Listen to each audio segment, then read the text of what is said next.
শরতের পর হেমন্ত এলে মাঠ জুড়ে ছড়িয়ে পড়ে সবুজ আমন ধানের সৌন্দর্য। চাষাবাদের ক্লান্তি ভুলে কৃষকের মুখে ফুটে ওঠে হাসি। এই ধান শুধু খাদ্য নয়, এটি বাংলার আত্মা, কৃষকের প্রাণ। প্রতিটি শীষে লুকিয়ে থাকে ঘামে ভেজা পরিশ্রম আর এক টুকরো স্বপ্ন। প্রাকৃতিক নিয়মে বৃষ্টি, আলো আর মাটির স্পর্শে ধীরে ধীরে বেড়ে ওঠে এই ফসল। কিন্তু এই ফসলের পেছনে থাকে একটা কৃষকের বুক ভরা ভালোবাসা আর কঠোর পরিশ্রম, যা একদিন হয়ে ওঠে গ্রামের গড়ে সোনালী আশীর্বাদ।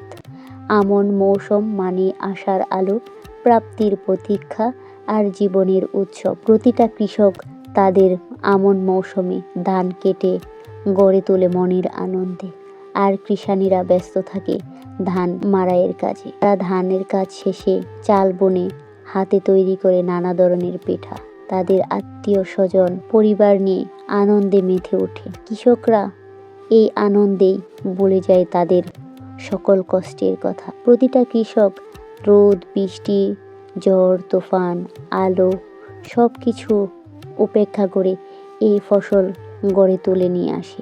এই কৃষকের জন্যেই আমরা দুবেলা ভালোভাবে খেতে পারি। আমরা যারা শিক্ষিত সমাজের লোক, তারা বুঝি না কৃষকের এই কষ্ট।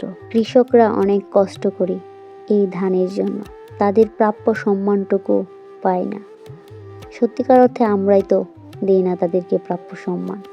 যারা কৃষক তাদেরকে আমরা অবমূল্যায়ন করি। আমাদের উচিত তাদেরকে সর্বোচ্চ সম্মান দেওয়া, কারণ তারাই আসল যোদ্ধা।